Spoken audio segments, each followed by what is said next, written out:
Both these cases show to me that the failure to fully engage in the difficult and painful process of a fully accountable, transparent, peace-building and reconciliation process can simply lead to a resumption of the conflict.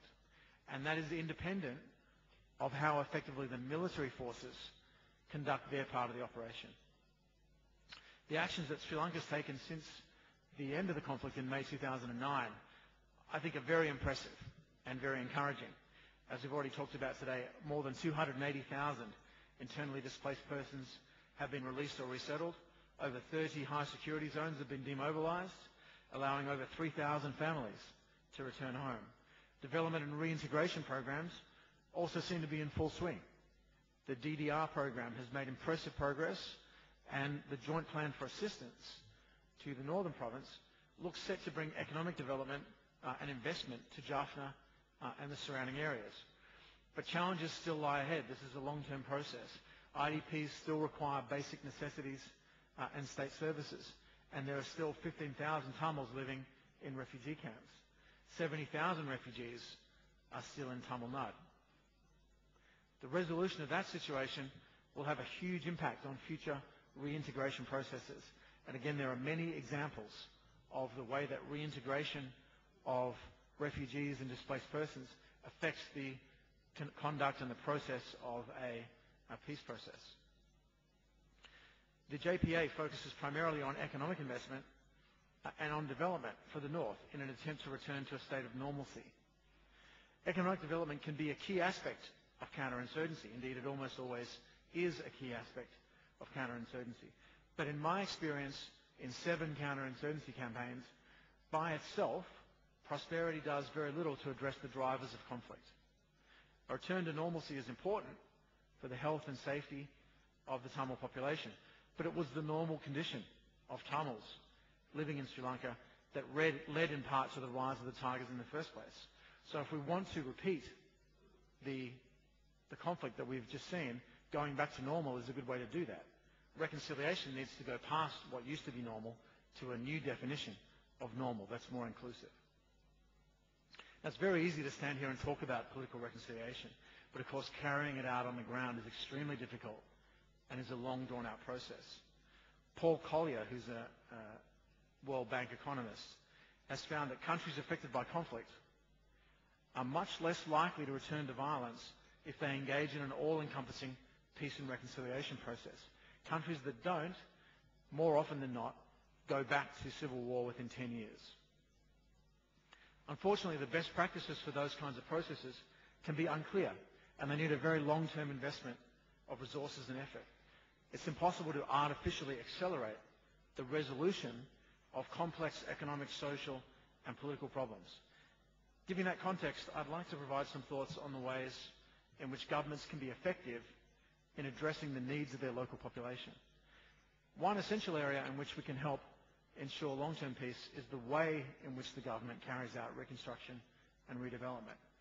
Redevelopment efforts that are executed from the bottom up, with a strong focus on improving community-level resiliency, have proven especially effective in the field, in many of the last several conflicts, in achieving long-term stability. And the design and execution of reform initiatives is as important as the content of peace-building measures. Just as the Sri Lankan Army underwent a grassroots, bottom-up transformation of its operational strategy and its organizational culture in order to effectively defeat the Tigers and win the war, so we need to focus on the political and civilian or civil redevelopment of former insurgent areas. And we have to start with a bottom-up solution to governance reform, community resiliency, and sustainable security.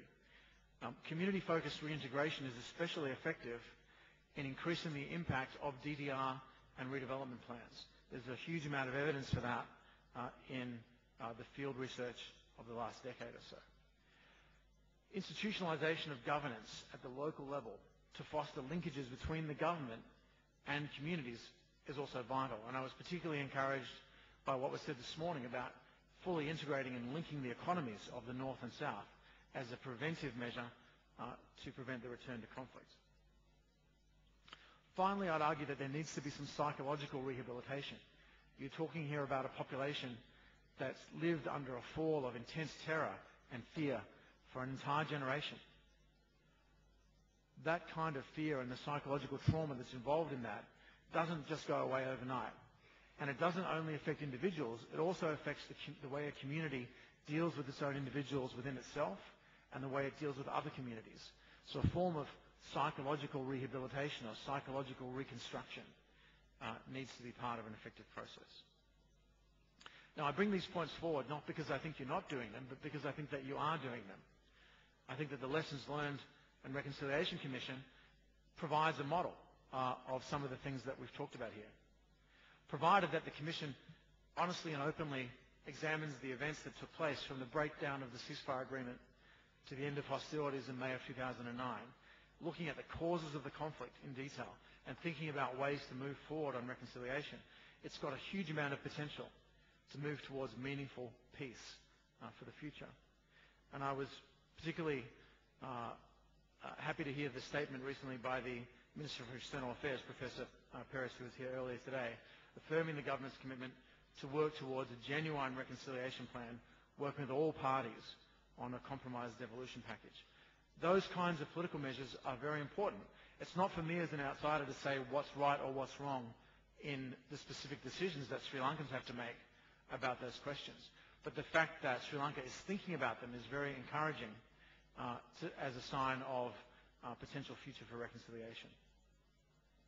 So it seems to me, in conclusion, that the best hope for long-term peace following the remarkable defeat of the Tamil Tigers in Elam 4 lies in robust political and economic reform at the local community level in all the former insurgent-controlled areas. I think you know this, and I think it's an opportunity now for Sri Lanka to show the world not only how to defeat a ruthless terrorist enemy as you've done with the Tamil Tigers, but how to make peace afterwards, to be just as proficient and to show the way just as clearly in reconciliation, reintegration, and building a just and sustainable peace as you've already shown in the military operations. A government that brings peace, justice, and reconciliation to its people will be defended by all of its people, regardless of their ethnic group.